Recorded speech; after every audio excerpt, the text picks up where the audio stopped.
Our final assembly speaker is Fuzz Offit on Be a Goldfish. Let me paint a picture for you. It's a sunny day in 2021.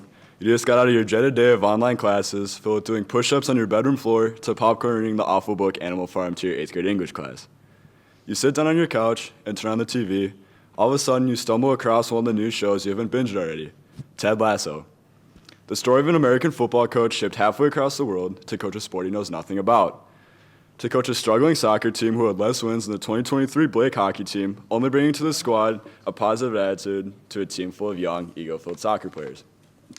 Meet Jamie Tart, a young, talented, yet cocky and selfish soccer player.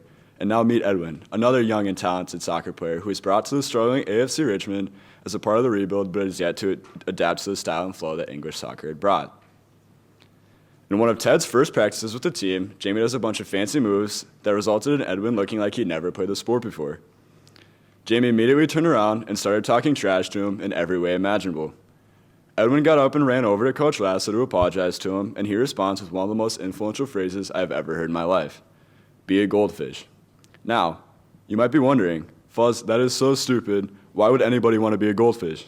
Because goldfish have the shortest memory out of any animal, and therefore they're some of the happiest to roam the earth. As many of you know, I play hockey, and I have almost my entire life. I am also a goalie, which I believe is one of the highest pressured positions in all of sports.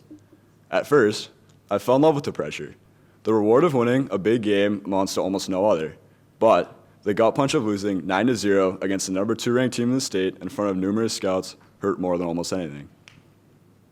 I have struggled with mental health ever since I arrived in the high school, and there is no hiding it.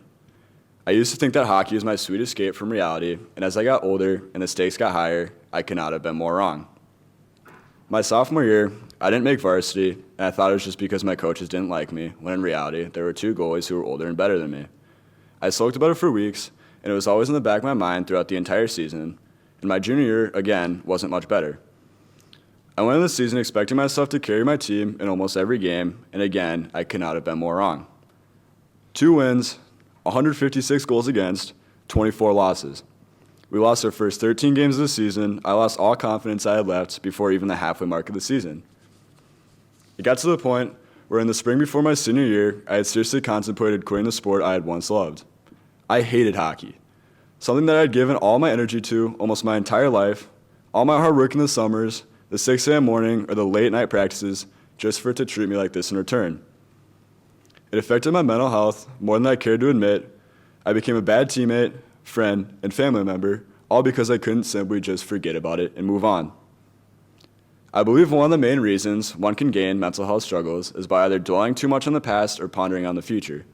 I have struggled with that ever since I can remember, either thinking about the fact that I just gave up a bad goal or for the fact that I once got a 7% on a biology test my freshman year.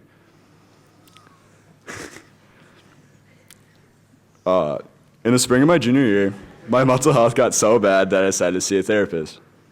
My mental health is not something that I tend to hide about myself, as I'm pretty open about it to anyone who asks. One thing I've never mentioned is that I went to therapy to get help for it. However, that is where I learned to grow by just simply forgetting about it. I practiced over and over, forgetting things on purpose for weeks to come, and it improved me as an athlete and a person, and even helped me in school sometimes.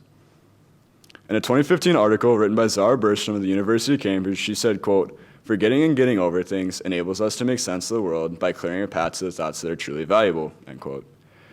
Ever since I've trained my mind to be able to move over things like this, it has made me the best I possibly can be.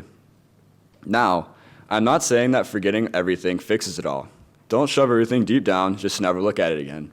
That's unhealthy. There will always be appropriate times to revisit mistakes and reflect on how you can prevent these in the future. For example, this past hockey season, after I would let up a goal, I created a routine for myself. I would skate to the corner, quietly say the F word to myself, and then mentally reset myself to stop the next shot. I believe that this is a perfect example of when I wanted to be a goldfish. After that, I would always try my best to give it at least 12 hours before I started reviewing my goals from the previous night. From there, I would take the opportunity to watch the playback that results in the goal and analyze what I could do better on. Nobody will ever be perfect, and I know this better than a lot of people. However, there will always be places for improvement in any aspect of your life. Keep these messages in the back of your mind, because maybe they can help you be just a little bit better each day. Just remember, be a goldfish. Thank you.